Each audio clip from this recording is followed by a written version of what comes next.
నమస్తే, నేను కిషోర్ కుమార్. ఈ వీడియో మీరు మొదటిసారి మన ఛానల్లో చూస్తున్నట్టయితే దయచేసి ఈ ఛానల్ సబ్స్క్రైబ్ చేయండి. అదేవిధంగా కింద మీకు హైప్ బటన్ కనిపిస్తే దాన్ని ప్రెస్ చేసి మాకు పాయింట్లు ఇవ్వడం కూడా మర్చిపోకండి.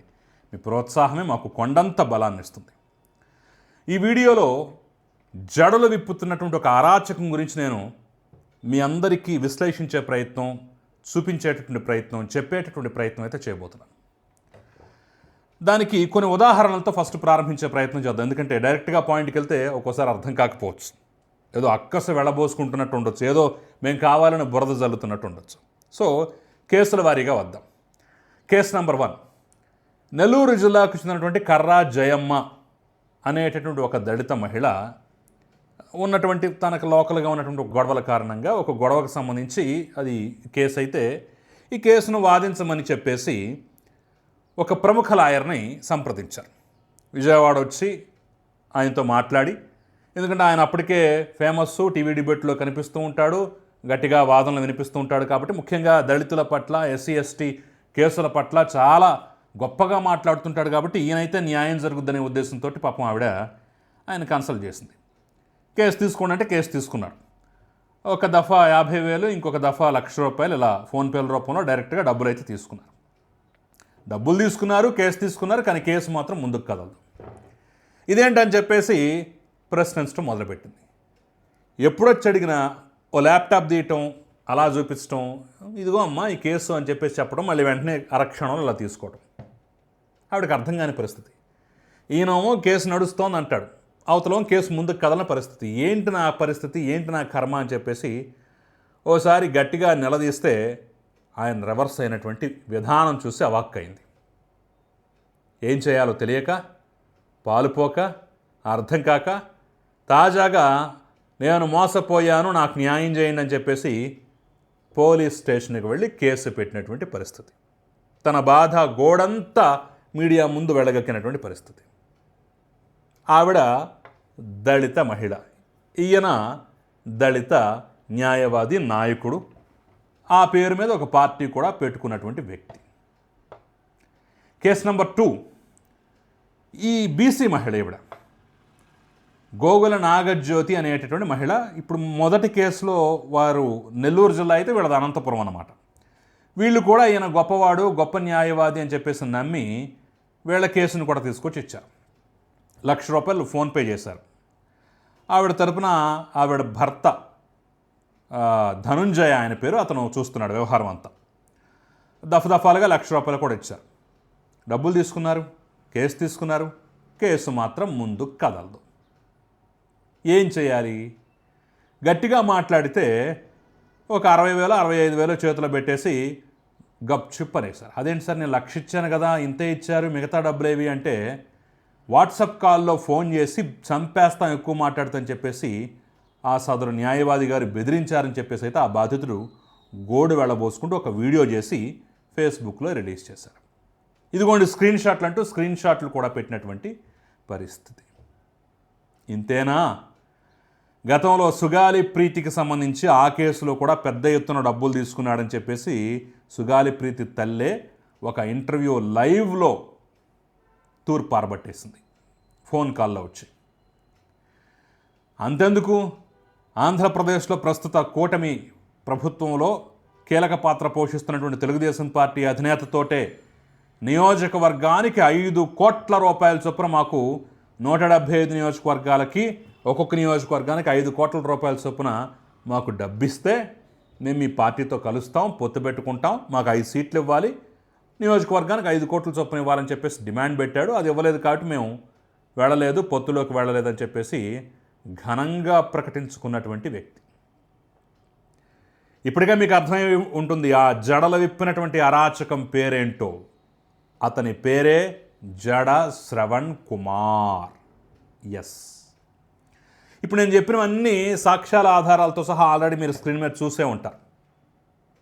అవును, మమ్మల్ని మోసం చేశాడు, డబ్బులు తీసుకున్నాడు, డబ్బులు తిన్నాడు అని చెప్పేసి బాధితులే ముందుకొచ్చి పోలీస్ స్టేషన్లో కంప్లైంట్ ఇవ్వటం, ఆ శక్తి లేకపోతే ఏకంగా వారు ఫేస్బుక్లో వీడియోలు రిలీజ్ చేయటం, మరి కొంతమంది ఇంటర్వ్యూలో చెప్పటం, ఆయనే స్వయంగా ఒప్పుకున్నటువంటి విషయాలు మీకు అందరికీ గుర్తుండే ఉంటాయి. ఆల్రెడీ యూట్యూబ్లో వాటికి సంబంధించినటువంటి వీడియోలు కూడా ఉంటాయి. మరి ఇంతగా ఈ విశృంఖలంగా ఈ అరాచకం జడలు విప్పుతుంటే ఏం చేస్తున్నారు? కూటమి ప్రభుత్వం ఏం చేస్తోంది? బాధితులకి న్యాయం చేసేటటువంటి ప్రయత్నం చేయట్లేదా? ఇవి మచ్చుకొన్నే ఉదాహరణలు బోలెడున్నాయి. ఇలాంటి ఆడియో క్లిప్లు, వీడియో క్లిప్లు బోలెడు.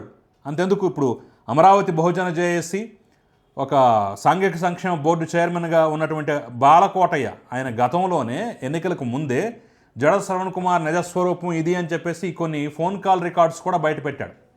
సరే, అప్పుడంటే వీళ్ళు ప్రతిపక్షంలో ఉన్నారు, అవకాశం లేదు కాబట్టి ఓకే అనుకుందాం. ఇప్పుడు అధికారంలోకి వచ్చారు కదా, మరి ఏం చేస్తున్నారు? అధికారంలోకి వచ్చిన తర్వాత భయపడుతున్నారా?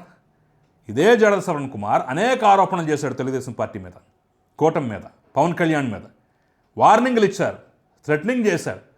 ఏదో కొత్తగా వాటర్ ఎన్కౌంటర్ అని చెప్పేసి ఒక కొత్త పదాన్ని సృష్టించారు. ఏదో మాయాబజార్లు అంటారు కదా, ఎవరో పుట్టించకపోతే పదాలు ఎలా పుడతాయని చెప్పేసి, భాష ఎలా పుడుతుందని చెప్పేసి, అట్లా వాటర్ ఎన్కౌంటర్, అత్యాచారం చేసినటువంటి నిందితులు వాళ్ళు ఇక బయటకు వస్తే సభ్య సమాజంలో మనకు గౌరవం లేదు, బ్రతకనివ్వరు అని చెప్పేసి వాళ్ళంతటి వాళ్ళు మనస్తాపంతో చెరువుల్లో దూకి చచ్చిపోతే దాన్ని వాటర్ ఎన్కౌంటర్ పేరుతోటి పోలీసుల్ని బెదిరిస్తూ, హోంమంత్రిని బెదిరిస్తూ కూడా ప్రెస్ మీట్లు పెట్టారు.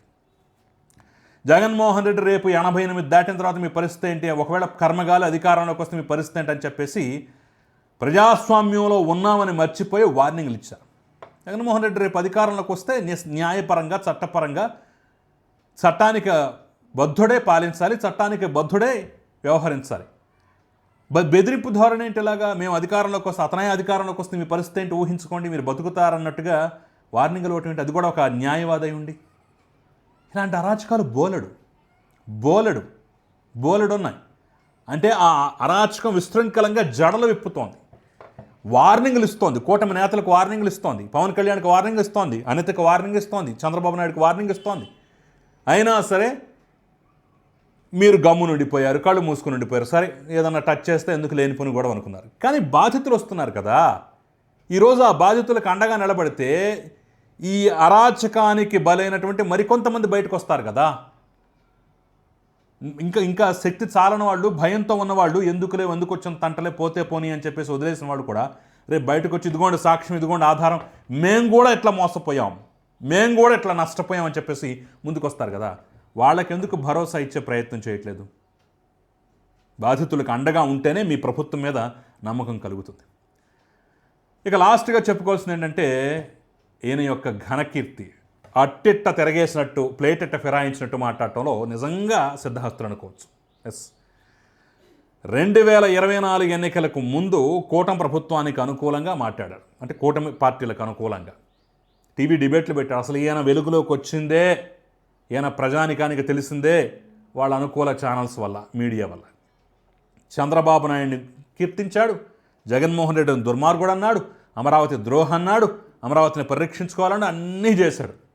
మరి ఏం జరిగింది ఏంటో తెలియదు కానీ వన్ ఫైన్ డే రాత్రికి రాత్రి ప్లేటు ఇట్ట ఫిరాయించేశాడు, అట్టిట్ట తిరగేశాడు.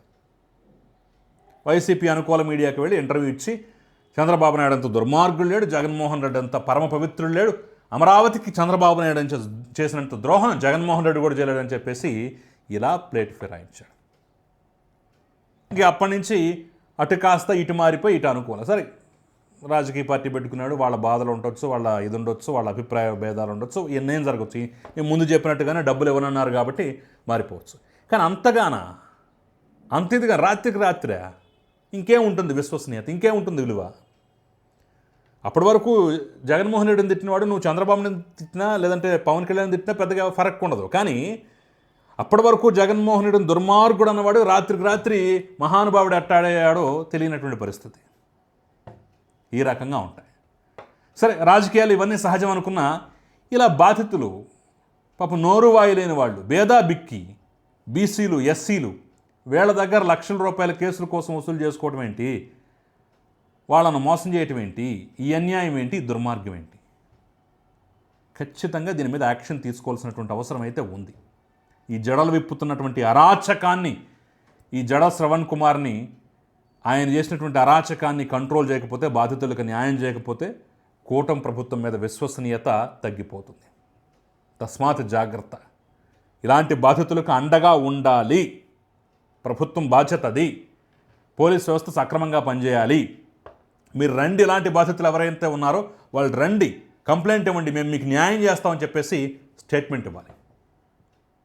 అప్పుడే అన్ని వర్గాలకు అందరికీ ప్రభుత్వం అండగా ఉంటుందనేటటువంటి భరోసా వస్తుంది. చూద్దాం మరి ఏం చేయబోతున్నారు, ఇన్ని బయటపడుతున్న తర్వాత ఏం చేయబోతున్నారు చూద్దాం.